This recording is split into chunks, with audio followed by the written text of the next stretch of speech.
নিয়মিত ডিম না দেওয়া, নিম্নমানের খাবার ও যখন তখন কোনো নির্দেশিকা ছাড়াই সেন্টার বন্ধ রাখার প্রতিবাদে অঙ্গনওয়াড়ি কেন্দ্রে কর্মীকে ঘিরে বিক্ষোভ দেখালেন স্থানীয় বাসিন্দারা।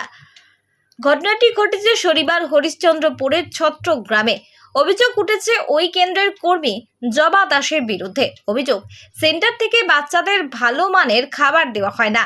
কেন্দ্রে কর্মী আসার নির্দিষ্ট কোনো সময় নেই, প্রায় দেরি করে আসেন। সকালে বাচ্চারা টিফিনের কৌটো নিয়ে কেন্দ্রে যায়, কর্মী না থাকলে ছেলেরা খেলতে চলে যায়, পরে তারা কেন্দ্রে গেলে খাবার দেওয়া হয় না। অঙ্গনওয়াড়ি কর্মী ছেলে মেয়েদের নজরে রাখেন না, যখন তখন অঙ্গনওয়াড়ি কেন্দ্র ছুটি দেওয়া হয়।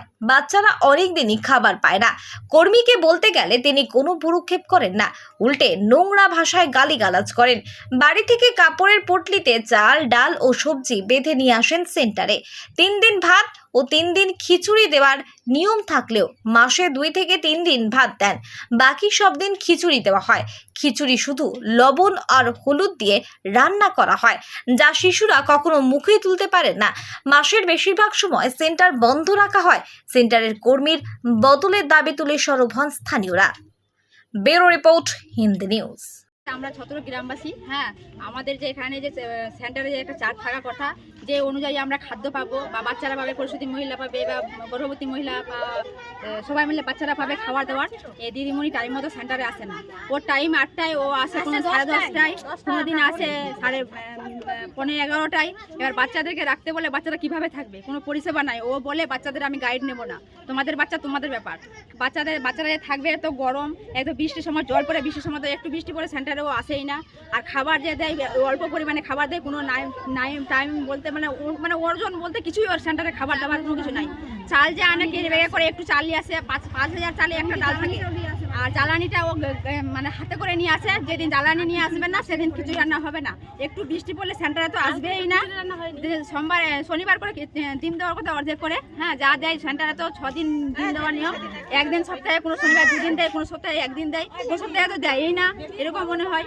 এইবার আর খিচুড়িতে যে তারা সবজিগুলো দেয়, সেগুলো কি ধরনের সবজি? সবজি না, যেগুলো বাড়িতেও খায় না, পচা ছোলা যেগুলো চলে না, সেগুলো পোকা বেলা, তার পটল ধরা, পাকা পটল, এগুলো খাবার দেয়। হ্যাঁ, টাইম মতো সেন্টার তো আসেই না। আর ডিম কিরকম দেয়? ডিমটা যা দেয়, এর আগে তো খুবই ছোট সাইজের ডিম দেয়। সবাইকে ডিম দেয় না, সব পরিমাণে দেয় না। কাউকে দিল না। একদম সাইলেন্ট থাকবে। এখন আপনারা কি চাইছেন? আমরা চাইছি ছত্র গ্রামবাসী সব মহিলা মিলে এই সেন্টারে দিতে চাই। আমরা চাই না সেন্টারে করে নাই। আপনার নাম? আমার নাম দেবী সরকার। আমার বাড়ি সিজার করে বাচ্চা হয়েছিল কি না, আমি আসতে পারিনি। আমার স্বামী এসছে, আমার স্বামীকেও ডিম দেয়নি। বলছে কি তোমার বউকে বেলা আসতে বলো, তারপর নিয়ে যাবে। একদিন শুধু আমার ডিম আমার কাছ থেকে একদিন বোনকে ডাকো, ঘর ঢুকে কি বাড়িতে নাই। ও তোমার বর এসে আমার কাছে দিদি আমাকে ডিম দাও। আমি এনাকে বলেও দিয়েছিলাম যে আমি 1-1.5 মাস এখন বাড়িতেই থাকবো, আমার স্বামী আসবে, আমার যাকেও দিতে পারো। আমি যেহেতু আমি এখন অসুস্থ আছি, আমি যেতে পারবো না। হাঁটতে হাঁটতে কোথাও মাথা ঘুরে পড়ে গেল, আমাকে কেউ দেখবে না। আমি বাপের বাড়ি 1 মাস পরে গেছি, সবাই ছিল এখানে, সবাই আছে। আপনার পরিবারের লোক আসলেও তাকে দিচ্ছে না, কি বলে তাকে ঘুরিয়ে দিচ্ছে? তো আপনি তো একজন সিজারের পেশেন্ট, আপনি আসতে পারবেন না? বলে আস্তে আস্তে বলে হেঁটে আসতে বলো, আসে নিয়ে যাবে বলে নিয়ে যাবে। আর বলছি, ওই কর্মী কি নিয়মিত সেন্টারে আসে? মানে যেদিন সেদিন কোনো একটু অসুবিধা হলে আসে না। আর দিন কোনোদিন 9টার দিকে আসে, কোনোদিন 10টায়, কোনোদিন 10:30টায়ও আসে। কারণ সরকারের নিয়ম অনুযায়ী 8টার মধ্যে প্রেজেন্ট হতে হবে, 10টার মধ্যে তাকে খিচুড়ি দিতে হবে। আসে না ওইরকম, সেরকম নিয়মিত আসে না। আর ডিম কিভাবে পান আপনারা? ডিম কি দেই? নিয়মিত দেই? ডিম দেয় তো, মানে যেদিন সেদিন কি বলে মাঝে মধ্যে যে ডিমের দাম বেড়ে গেছে, ডিম পাওয়া যাচ্ছে না। যেখান থেকে আমরা বলে বাকি নিচ্ছি, ওখানে ডিম নাই, কেমনি নিয়ে আসবো? আর ছোট ছোট ডিম দেয়। আমি 6 দিন ডিম দিই কিনা বলো? একদিন 3-4 সপ্তাহ তুমি গোটা